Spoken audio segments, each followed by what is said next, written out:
At 6:03, a United States Navy destroyer cuts through the Strait of Hormuz at combat speed and 33 kilometers away on a rocky Iranian coastline still dark with early shadow. A fire control radar goes active and locks on. 33 kilometers. The distance a commuter drives to work on a slow morning, the width of the only gap through which 20 million barrels of oil move every single day.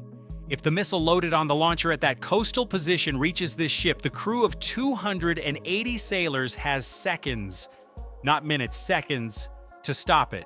If they do not stop it, the ship does not limp home. A modern anti-ship missile does not damage a destroyer. It ends one. The fireball reaches temperatures that liquefy steel. The hull breach is below the waterline. The damage timeline from impact to sinking is measured in minutes, not hours. Every sailor on that bridge knows this. The officer in the Combat Information Center knows this. And the man standing at the fire control console on the Iranian coastline knows this too. The next few minutes will settle a question that neither side has publicly acknowledged: whether the systems designed to make this ship survivable are actually as good as the engineers who built them believe. Before we dive in, comment where you are watching from and click subscribe. 1/5 of the entire world's oil supply moves through this strait every single day. Every barrel pumped from Saudi Arabia, Iraq, Kuwait, and the United Arab Emirates must pass through this single gap between the Persian Gulf and the open ocean. There is no pipeline alternative that handles the volume. There is no routing around it.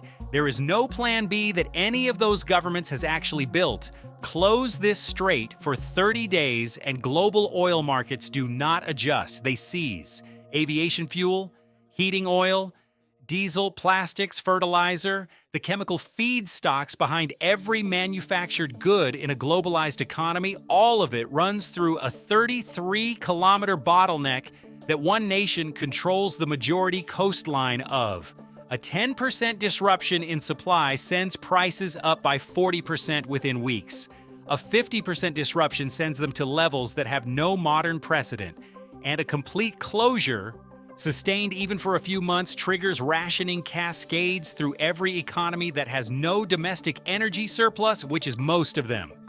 Iran has understood this arithmetic for 40 years. Their entire regional military doctrine is organized around a single, rational, and deceptively simple premise: you do not need to defeat the United States Navy in open ocean warfare. You only need to make operating in this specific environment, or these shallow, contested, compressed 33 kilometers, painful enough and uncertain enough that the strategic calculation changes. You do not close the strait. You threaten it. You make insurance rates for commercial shipping spike to levels that slow traffic voluntarily. You raise the psychological cost of every transit until the economic damage is done without a single capital city being targeted. It is not bluster, it is leverage. And the morning we are talking about is the morning someone decided to test how much of it remains. Iran does not fight the Navy on the Navy's terms. They understood decades ago that a conventional naval engagement against American carrier strike groups would be brief and catastrophic for them. What they built instead is something specifically engineered for this environment. This particular shallow, cluttered, geographically compressed body of water where a carrier group's deepest advantages begin to compress. Fast attack boats that operate in swarms, shallow water naval mines that passive sonar struggles to locate, increasingly sophisticated drone programs, and a growing arsenal of what naval engineers call anti-ship cruise missiles. The most operationally significant of these are sea-skimming missiles. Think of a stone skipped flat and hard across the surface of water, that low, flat trajectory barely clearing the waves. A sea-skimming missile flies just meters above the ocean surface, using the curvature of the Earth to stay below radar coverage until the final seconds before impact. The geometry is deliberate. Most shipborne radar systems are designed to scan outward in arcs that rise above the sea surface. The further out they look, the higher their effective scan line is relative to the water. A missile flying low enough stays below that line until it is already close. Very close. Some variants close the final distance at speeds exceeding 900 kilometers per hour, leaving defending systems fewer than 15 seconds of actionable warning time from first radar acquisition to impact. These are not indiscriminate weapons. They carry active radar seekers in the nose that hunt for a ship's hull return in the terminal phase of flight.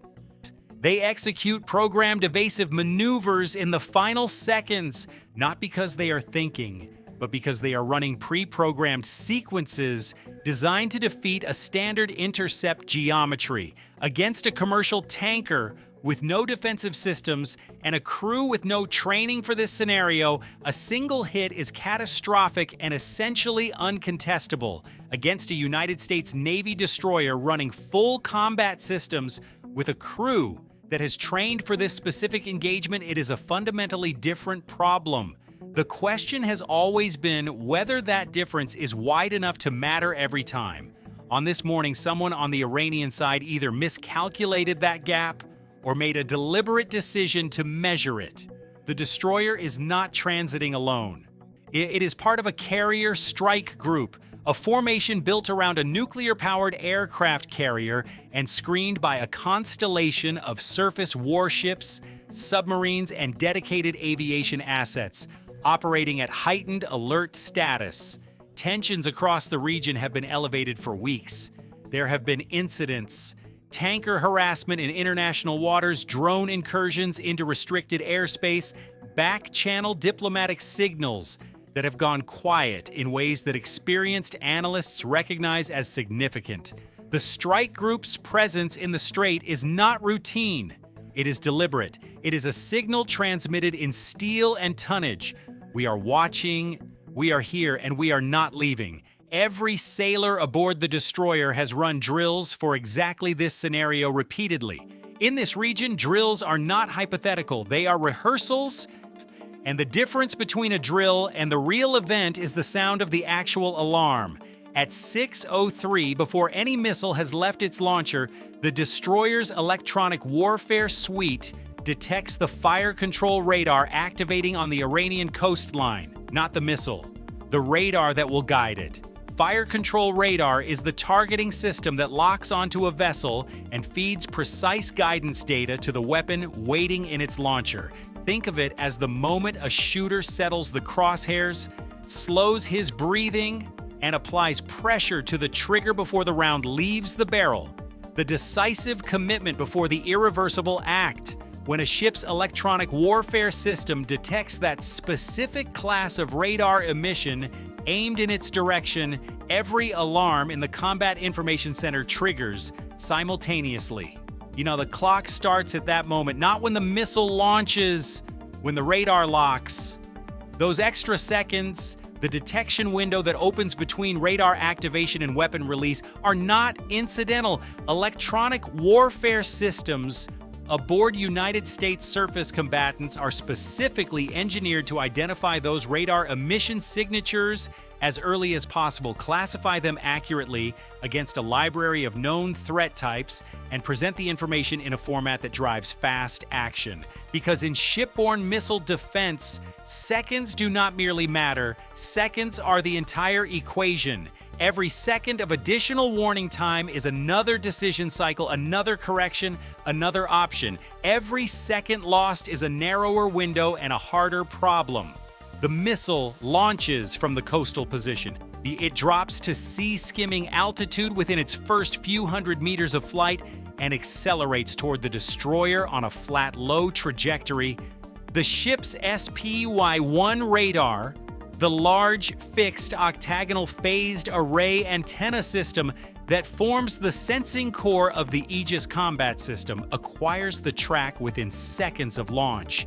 Phased array means the radar has no moving parts. Rather than rotating a dish, it steers its beam electronically, updating thousands of times per second, tracking hundreds of objects simultaneously. Think of the difference between a flashlight you have to physically swing to illuminate different spots and a lighting system that can illuminate every spot in the room at once without moving. The Aegis system processes the inbound track, classifies it, assigns it a priority, and populates the Combat Information Center displays simultaneously anti-ship missile inbound, time to impact under 4 minutes. 4 minutes sounds like enough time. It is not. Inside those 4 minutes, the crew must confirm the track is real, not a sensor artifact from a low-flying bird, a wave crest return, or an electronic countermeasure designed to generate false contacts. They must correctly classify the threat type from its speed, altitude, and maneuvering profile. They must determine a response option. They must get authorization from the commanding officer, and then the system must execute the intercept sequence. Every one of those steps involves human beings making high-pressure decisions on incomplete and rapidly changing information in a space filled with alarm tones and competing voices.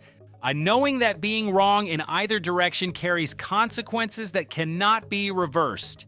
Engage something that turns out to be a civilian aircraft and you have created an international catastrophe. Hesitate on a real missile and the ship absorbs a hit that kills people and burns. The Aegis combat system is engineered to compress this decision cycle to the minimum that human cognition and physics jointly permit. It tracks the threat. It prioritizes it against every other object in the battle space. It formats information specifically for fast human decision-making under maximum psychological load.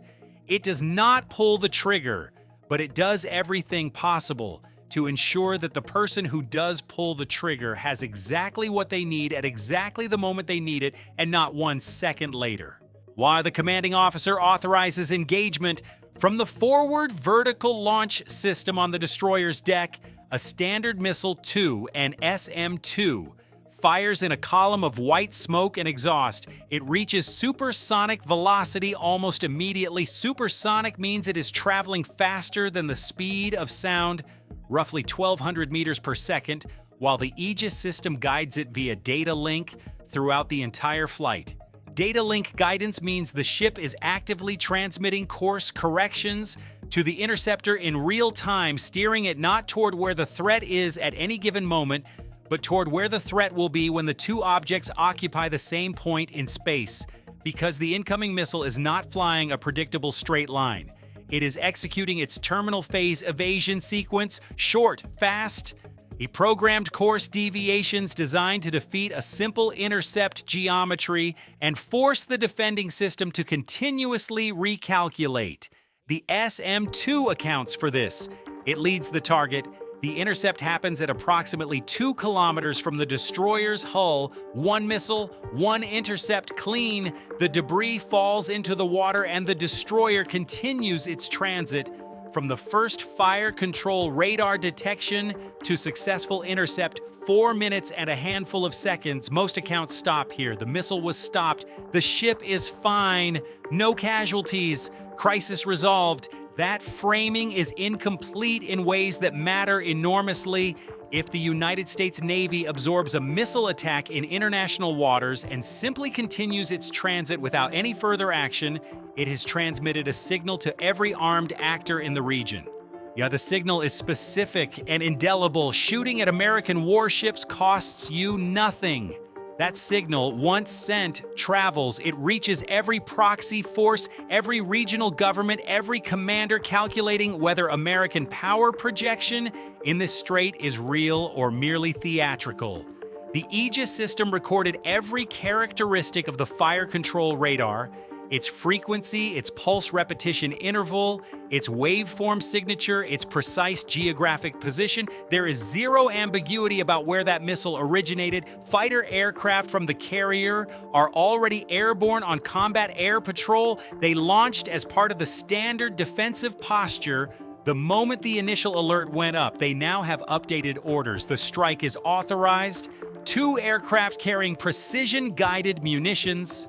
That the target is the mobile missile launcher that fired the shot. Mobile launchers are operationally difficult to destroy precisely because they are designed to move between uses. Fire, relocate, conceal, wait. But a launcher that fires gives away its position. And this one did not relocate quickly enough, it is destroyed. A second missile system identified during the aircraft's approach, run by their targeting sensors, is destroyed as well. The full retaliatory sequence from the moment the inbound missile launched to the aircraft recovering back aboard the carrier takes less than 20 minutes. Hold that timeline and examine what this engagement demonstrates, because there are layers here that almost never reach public discussion. Every piece of technology in this sequence performed under actual combat conditions against a real threat. Aegis, the SM-2, the phased array radar, the data links that networked every warship in the strike group into a single integrated defensive picture. Decades of engineering, billions of dollars in development, hundreds of thousands of hours of testing, validated in a single engagement lasting less than 5 minutes. That validation matters to every program office and every allied navy that has built its defense architecture around these systems. But the more consequential point is strategic rather than technical. The cost of firing that missile was immediate, precise, and permanent. The Iranian side lost hardware. They gained nothing. Deterrence is not a state of being, it is a continuously demonstrated credibility. It functions only when the consequences of action are real, visible, swift, and unmistakable to all observers. This response made all 4 of those things undeniable. And then there is the electronic dimension, which is perhaps the least visible and least discussed layer of the engagement. The fire control radar was detected before the missile launched. The SM-2 was guided in real time via data link. The launch site was geolocated through signals intelligence. Every critical decision in this engagement rested on a foundation of sensor information that was entirely invisible to any outside observer. The networks, the processors, the passive collection systems, the electronic warfare suites, that invisible infrastructure is what made the visible outcome possible. Remove it and the engagement does not go this way. And none of this resolves the underlying condition, the incidents, the probing, the testing of margins. They continue because the incentives that generate them have not changed. Iran still has geography on its side. The shallow water, the compressed warning times, the cluttered coastline. Longer-range missiles are in active development. Drone programs are expanding and becoming more autonomous. Tactics are evolving specifically to test point defense systems through volume. Not one missile, but 16 arriving simultaneously from different vectors and altitudes, designed not to guarantee a single hit, but to guarantee that at least one of them gets through. The Navy holds a decisive advantage in any individual engagement at current force ratios. The broader competition is a grinding, iterative contest between an offense that continuously probes for the edge of what is operationally possible and a defense that must be right every single time. That asymmetric pressure does not resolve. It accumulates. There was no official statement after this incident. There rarely is. Operational security, diplomatic sensitivity, the measured preference not to hand either side a usable headline. Any one of a dozen reasons these engagements never reach the front page, but they happen more often than most people realize, and every time one ends the way this one did, the missile intercepted cleanly, the launch site destroyed, the crew unharmed, the carrier strike group continuing its scheduled transit, it represents the product of thousands of individual training hours, decades of sustained institutional investment, and an integrated system built specifically and exclusively to perform correctly at the worst possible moment. The Strait of Hormuz is 33 kilometers wide. Right now, today, ships are moving through it. Tankers carrying the oil that heats homes, fuels aircraft, feeds the chemistry that makes fertilizer, and powers the supply chains behind virtually every manufactured object in the global economy. The strait is open. That is not luck.